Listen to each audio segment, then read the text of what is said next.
Manuel Morales Enríquez, abogado, magíster en Derecho de la Empresa y candidato a doctor en Derecho, juez de policía local de la comuna de Tolten. Es además académico del Centro de Excelencia en Psicología Económica y del Consumo, CEPEC, instancia de educación financiera gratuita, dispuesta en el Núcleo Tecnológico en Ciencias Sociales de la Universidad de la Frontera, desde donde investiga y difunde una temática de interés transversal, la ley del consumidor.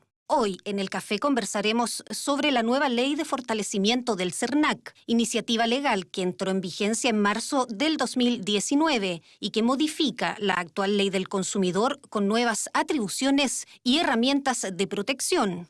Aquí comienza un nuevo capítulo de El Café.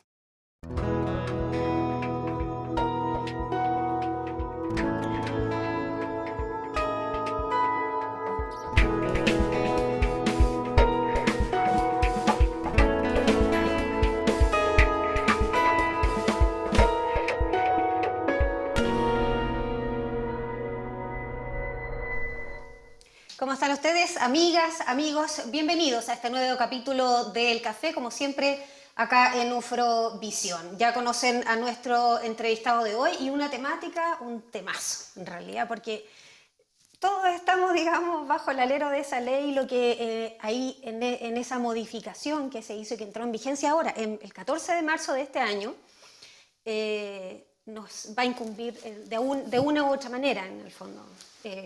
Manuel Morales, bienvenido al Café. Muchas gracias, Miriam, por la invitación. Vamos directo al grano, son las 19 horas con 2 minutos y comenzamos a revisar precisamente cuáles son las instancias que fueron modificadas y vamos a hablar sobre las fiscalizaciones. Pero antes de entrar de lleno a ese plano me gustaría que les explicáramos un poco a la gente qué es lo que es la Ley de Protección al Consumidor, en términos generales, cómo está constituida, y cuáles son las necesidades que ha ido con el tiempo también, digamos, ayudando a fortalecer, digamos, lo que es el consumo, en este caso, al cual estamos todos, hacemos acción del consumo, digamos, diariamente. Bueno, voy a tratar de ser bien sucinto, en el fondo, y como su nombre lo indica, esta es la ley 19.496, que es la ley de protección al consumidor. Es decir, como su nombre lo indica, protege los intereses de los consumidores. Y para eso dispone en su articulado una serie de figuras, entre las cuales está su ámbito de aplicación, los derechos y deberes, hace alusión a las asociaciones de consumidores y a una serie de instancias que dicen relación con toda esta figura que hoy en día está muy en boga en la ciudadanía. Bueno, a propósito de eso, y como tú lo indicas, justamente se han producido con el tiempo una serie de modificaciones que tienen a perfeccionar justamente toda esta accionar. Y de alguna manera esta ley, la ley 21.081, que también ha sido llamada como la ley de fortalecimiento del CERNAC, viene justamente a fijar ciertos parámetros que evidentemente se tomaron en cuenta para poder ayudar en esta protección a los consumidores. Quiero precisar justamente a propósito de lo que indica lo siguiente. Efectivamente entró a regir a partir del 14 de marzo, pero en realidad esta ley fue publicada en septiembre del año pasado. Y en su mismo articulado se estipuló que efectivamente y progresivamente iba a empezar a regir a partir del 14 de marzo en diferentes regiones y en diferentes formas. ¿Ya? Pero puntualmente fue publicada en septiembre del año pasado, pero como bien tú dices, empezó a regir a partir del 14 de marzo de este año. Una de los aspectos que se fortaleció es la fiscalización. ¿Por qué era importante fortalecer eso y en qué consiste esta nueva fiscalización? Sí, es muy bueno lo que indica. Puntualmente, digamos, esta ley viene, y sucintamente, digamos, para no molestar a tu telespectador y a toda la gente, se traduce en lo siguiente. En primer lugar, fija de alguna manera como bien tú indicas, un aumento en las fiscalizaciones, ¿ya? En esta facultad fiscalizadora que tiene el CERNAC, que efectivamente la ley aumenta estas figuras. También, de alguna manera, se aumentan las multas. ¿Ya? Se visualizó que las multas eran muy bajas y de alguna manera deben tener un efecto disuasivo y por eso se aumentaron. También de alguna manera se perfeccionaron, de alguna manera, esta figura de los procesos de demandas y de mediaciones colectivas, que también es un tema bien de interés que vamos a tratar en un rato más, ¿ya? Y fundamentalmente, además, también se modifican una serie de aspectos procedimentales, ¿ya? Tanto en el accionar ante los tribunales respectivos, así como también ante los procesos administrativos en este procedimiento voluntario de mediaciones colectivas que justamente ve ahora nuevamente el CERNAC. Fundamentalmente se traduce en eso. La fiscalización, Sí. bueno, fuera de cámara conversamos en algún minuto lo importante que es que el mismo usuario, en este caso pueda hacer llegar al CERNAC la información o situaciones, digamos, en las que puedan de repente una empresa estar incurriendo. El feedback con la ciudadanía es lo importante en el área de fiscalización de esta nueva ley, digamos, que entra en vigencia. Sí, ese es un punto muy importante al que haces alusión. Justamente la ley en principio, bueno, y tratando derechamente la facultad de fiscalizadora, aumenta esta facultad para el CERNAC en cuanto a poder citar a las empresas justamente y para poder fiscalizarlas. Digo citar porque en el fondo está la facultad para poder citar al administrador, al gerente, a quien esté encargado ante una situación que se presente ante la institución. Y de alguna manera, y esto es bien importante, esto debe hacerse ahora en forma obligatoria e incluso coercitiva, y para la gente lo entienda, con la posibilidad incluso del uso de la fuerza pública.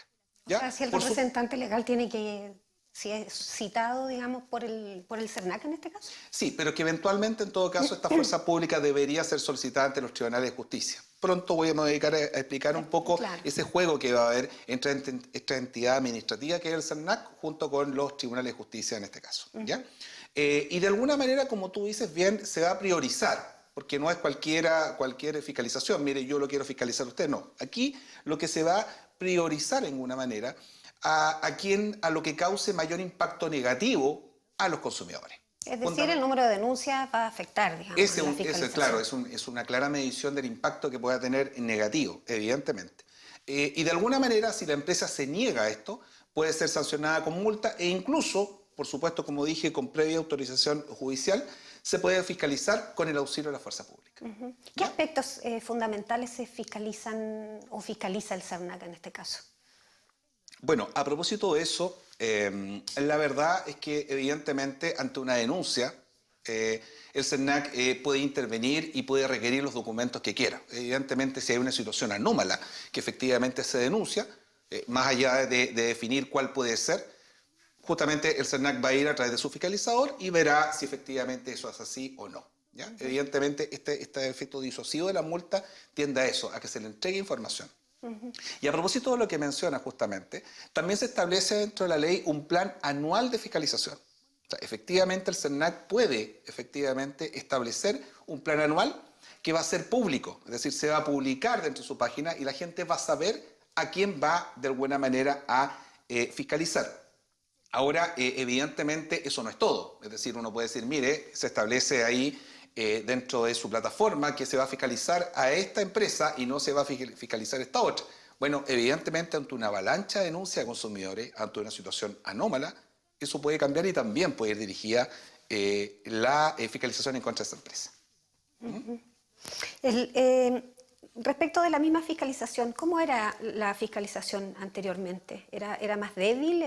¿No estaba la empresa, por ejemplo, obligada a atender una solicitud, en este caso del CERNAC? Efectivamente, y como lo conversábamos, digamos, antes la persona denunciaba, digamos, ante el CERNAC, y evidentemente el CERNAC citaba a la empresa, pero la empresa no estaba obligada a ir.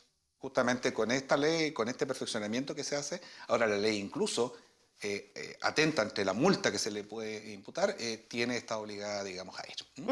Perdón, además un punto que es importante, justamente en parte esto era un poco más débil antes, no porque el CERNAC no lo quisiera, sino que porque efectivamente no tenía ni las herramientas humanas ni económicas para poder hacerlo.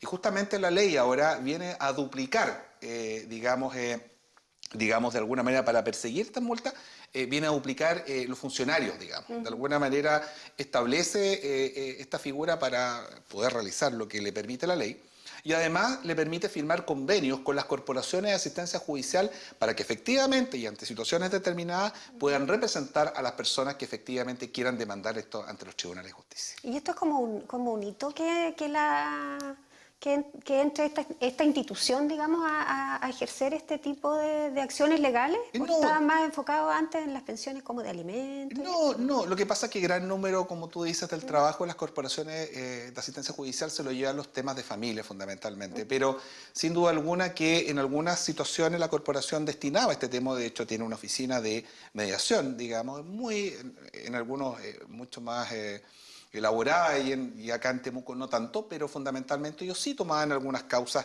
puntuales de interés individual. Ahora, con motivo de este convenio, se le va a inyectar recursos a la corporación vía convenio y evidentemente se van a poder contratar abogados para, y esto sí que es importante decirlo, para la defensa gratuita de las personas que así lo requieran. Y eso va a estar dispuesto por el CERNAC en este caso, ¿no? Sí, claro, el CERNAC celebrará convenios con la Corporación de Asistencia Judicial en las distintas ciudades, las distintas comunas de la región y evidentemente se va a establecer esta figura para que pueda defender los intereses de los consumidores ante alguna infracción de la ley. Sí, eso es bien importante en realidad, porque precisamente contar con un profesional que haga esa tarea, digamos, que llegar a los tribunales muchas veces entorpecía el reclamo de los consumidores. Ya, vamos a otro de los aspectos que fue fortalecido ahora en marzo, que entró en vigencia, y se llaman procedimientos voluntarios colectivos. ¿Qué es lo que son los? Bueno, los denominados, PVC. Exacto, los denominados procedimientos voluntarios colectivos, que ahora la ley establece justamente como tú indicas, como los PVC, vienen a reemplazar de alguna manera las mediaciones colectivas que se realizaban antes. Es decir, se citaba a la gente cuando había un problema que afectaba a muchas personas y de alguna manera se trataba de llegar a alguna solución en el CERNAC, la que muchas veces no llegaba porque simplemente la empresa no llegaba. Ya no llegaba y por tanto este tema no llegaba a solución. Ahora, ¿qué pasa? Se implementan estos PVC con nuevas exigencias de alguna manera a las propuestas que puedan realizar las empresas en torno a solucionar algún problema determinado y además con un menos plazo de respuesta. O sea, esto es súper importante porque de alguna manera lo que se busca es que se logre compensar directamente a los consumidores. Y cuando te hablo de un plazo, no es un plazo que a mí se me ocurre y que diga yo, mire, este es un plazo, no, aquí se establece claramente y dice un plazo máximo de 6 meses. En este tiempo se tiene que llegar de alguna manera a un acuerdo y eso es importante, evitando un juicio. Porque no olvidemos que la mediación en sí es una solución alternativa a un conflicto, que de alguna manera se trata de llegar a un acuerdo acercando a las partes para poder solucionar un determinado problema. Y si no se llega en esa instancia, digamos, ya pasa a tribunales. Sí, por supuesto, está la posibilidad de pasar a tribunales. Ahora sí, bien, es importante que para que sea aprobada una solución que sea ofrecida por la empresa en el marco justamente de un PVC, la empresa tiene que comprometerse a dejar de realizar esa conducta dañosa que está efectuando en contra de este grupo de personas y además de compensar de una manera, digamos, proporcional al daño causado, ¿ya? Y que de alguna manera alcance a todas las personas, no a una, no a otra, sino que a todas, proporcionalmente. Proporcional al daño causado. ¿Y quién estima el daño cuando se habla de daño? Bueno, justamente como es mediación, las partes conversan y tratan de estimar con la ayuda del CERNAC cómo podría esa proporcionalidad darse, ¿ya? Que es distinta a lo que podría estimar un juez llegando a un caso, pero lo importante de esto es que se evita tratar de llegar a un juicio, ¿ya? Y de alguna manera se le fija un plazo. O sea, esto no es eterno, de alguna manera tiene un plazo determinado y tú puedes llegar a una solución y puedes evitar llegar a un juicio con el gasto económico que puede implicar para una persona si es que no tiene una defensa gratuita como un convenio con la Corporación de Asistencia Judicial.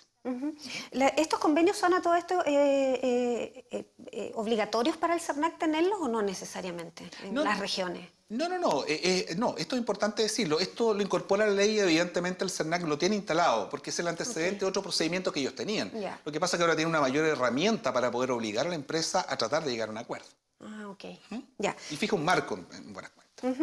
Usted hablaba de que los plazos disminuyen.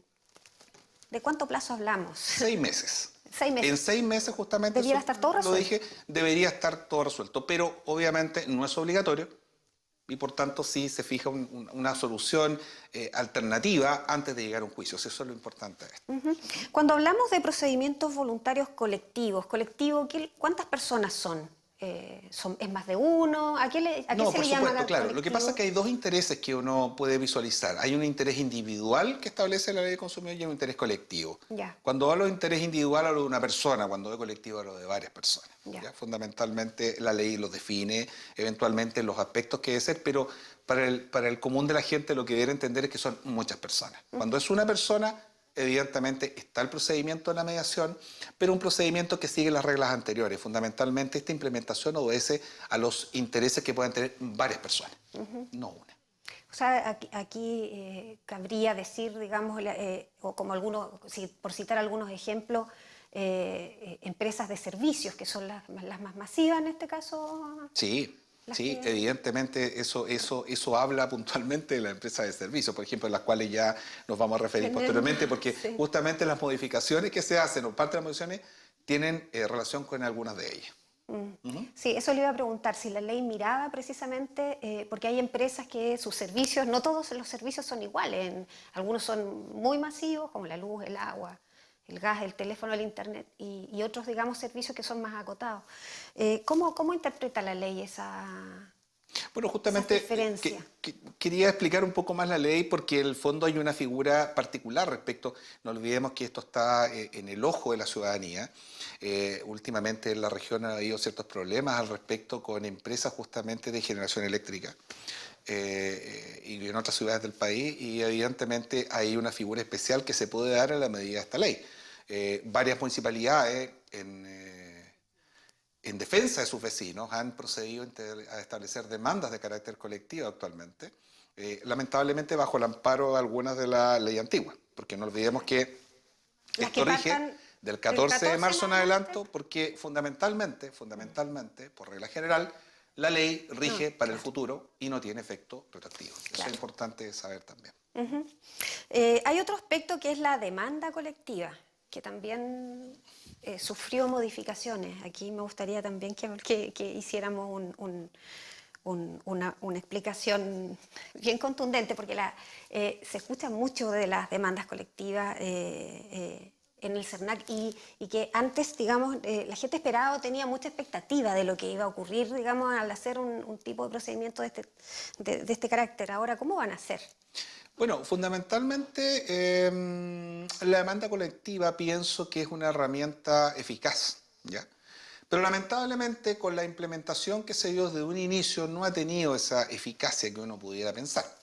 Por tanto, la ley 21.081 lo que hizo fue tratar de visualizar justamente, entre sus muchas modificaciones, este tema en particular, y visualizar ciertos aspectos que no estaban bien y que por tanto no le daban al consumidor esa visión de que en realidad, mire, voy a tener algún resultado con esto. Entonces, ¿qué pasó? Efectivamente, en este caso lo que se hizo fue hacerla más eficiente. ¿Cómo? Por ejemplo, acortando los plazos. Vamos a ver de qué manera. ¿Cómo? Desapareciendo ciertos trámites que efectivamente era la piedra de tope en este caso, que era el trámite de la admisibilidad. Establecía una demanda colectiva ante un tribunal determinado, el juez visualizaba una serie de requisitos formales. Y si efectivamente estos requisitos se cumplían, la demanda proseguía. Bien. Ahora, en esto el juez se podía demorar mucho tiempo, evidentemente atendía situaciones, la masividad y un montón de cosas más. Y por tanto, los consumidores, evidentemente, con su grado de molestia, me imagino, decían, bueno, ¿y esto para qué sirve? Pues bien. ¿Desmotivada un poco? Sí, Esos por plazos supuesto. tan largos, claro. Por supuesto. ¿Qué hizo esta nueva ley? Simplemente dijo, mire, eliminemos este trámite de la admisibilidad. Lo eliminó, así de simple. Y por tanto, esto va a seguir su tramitación como corresponde. ¿Qué otro aspecto interesante analizar acá? En este caso, el juez, ante ciertas circunstancias, puede invertir la carga de la prueba. Quiero explicar esto porque esto es un tema que no lo entiende el común de la gente. Comúnmente la regla general es que quien tiene que probar algo en un juicio es quien lo alega. Es decir, si yo digo, por ejemplo, que esta tasa es blanca, yo tendré que probar por los medios de prueba que establece la ley que esta tasa es blanca. ¿Se entiende? Pues bien, ante ciertas circunstancias ahora, y para proteger justamente a los consumidores, el juez puede invertir la carga de la prueba. Es decir, ahora no va a probar quien alega, es decir, en este caso el consumidor, sino que ante esta circunstancia el que va a tener que probar es la empresa. Ya. Esto no es un hecho menor. Esto no es un hecho menor, porque evidentemente Esto puede suceder, por ejemplo, cuando la empresa, ante un requerimiento determinado, no entreguen en consideración del juez antecedentes claves para el mismo juicio. En ese caso, el juez puede dictar una resolución y decir, ¿sabe, señor? Se invierte la carga de la prueba. Ya no va a probar el consumidor. Usted, proveedor en este caso, la empresa, va a tener que probar en el juicio.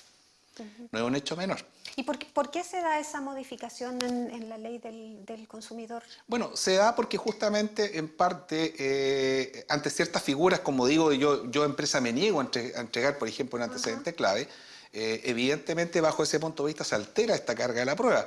Yo, fundamentalmente, en mi opinión, muy particular, se altera un gran principio de los juicios, del derecho procesal. Alterar la carga de la prueba es un tema obvio, o sea, no obvio, sino que en el fondo, si yo quiero probar una situación determinada en un juicio, es obvio que yo tengo que agregar los elementos pertinentes para ello. En Chile se da mucho ese hecho de llegar y decir cualquier cosa, decir, mire usted aquí, mire usted allá. Pues si usted dice eso, pruébelo. Eso es lo lógico. Pero por tanto aquí hay una figura distinta y que altera, como digo, el peso de la prueba. Ahora, eso tiene la única explicación, por ejemplo, por ahora, que yo puedo entender, es que se busca beneficiar al consumidor, es decir, a la parte más débil dentro de la ley. Porque eso es lo que se considera. Se considera que el proveedor tiene todas las herramientas, puede contratar abogados, puede hacer un montón de situaciones al respecto. El consumidor no lo puede hacer, el común del consumidor. ¿Se entiende? Y por eso que, evidentemente, se busca facilitar la forma de llegar a alguna solución en estos casos. ¿Ya? Pero puntualmente yo creo que es eso. ¿Cuál es la diferencia entre la demanda colectiva y los procedimientos voluntarios colectivos? No. Lo que pasa es que, como dije, los PVC son situaciones de carácter, es un sistema de resolución alternativa de conflictos que se da anterior al juicio. En un juicio colectivo ya estamos en un procedimiento judicial. ¿Ya? Es extrajudicial lo otro. De hecho, se realiza lo anterior ante el SERNAC, justamente. Por eso es que los PVC son distintos. ¿Ya? Bueno, otro aspecto, perdón, pero es importante, que en este caso las indemnizaciones que se determinen una vez establecido en un juicio la sentencia a los consumidores pueden aumentarse. Y pueden aumentarse cuando se dan ciertas circunstancias. Por ejemplo, en caso de que sufran un daño patrimonial grave. En ese caso, el juez las puede aumentar. Que existe un daño a su integridad física o psíquica, que le haya afectado de tal manera, el juez perfectamente puede dar ese daño patrimonial. Que afecte su dignidad, también. Que, por ejemplo, haya puesto en riesgo su seguridad, también es otro aspecto que es importante. Ahora, no es tan así, porque uno puede pensar, oiga, pero esto es leonino para las empresas. No, efectivamente existen también aquí atenuantes y figuras que pueden atenuar justamente el comportamiento de la empresa o la responsabilidad de la empresa ante el hecho dañoso que se comete. Y evidentemente eso lo va a determinar el tribunal. ¿Ya? Otra figura importante, que no es menor, se agrega también el daño moral aquí. O sea, el daño es la pena, la aflicción, el menoscabo que le puede afectar a una persona ante un hecho determinado. Esto también se agrega ahora con la ley del consumidor. Y finalmente, tratándose de las demandas colectivas, y esto es importante, se extiende el plazo para denunciar justamente circunstancias que existen y demandar, por supuesto, a una empresa en el juzgado policial local respectivo. ¿Ya? ¿Cuál es el nuevo plazo? El nuevo plazo es de 2 años. Y usted dirá, bueno, ¿y eso qué particularidad tiene con lo anterior? Mucha, porque el plazo anterior era de 6 meses. ¿Te das cuenta? El tiempo, en este caso, es muy importante. Pasaban 6 meses y la persona ya no podía demandar. Ahora la ley vino a fijar un parámetro y vino a aumentar ese plazo. Señor consumidor, usted tiene 2 años para poder hacerlo.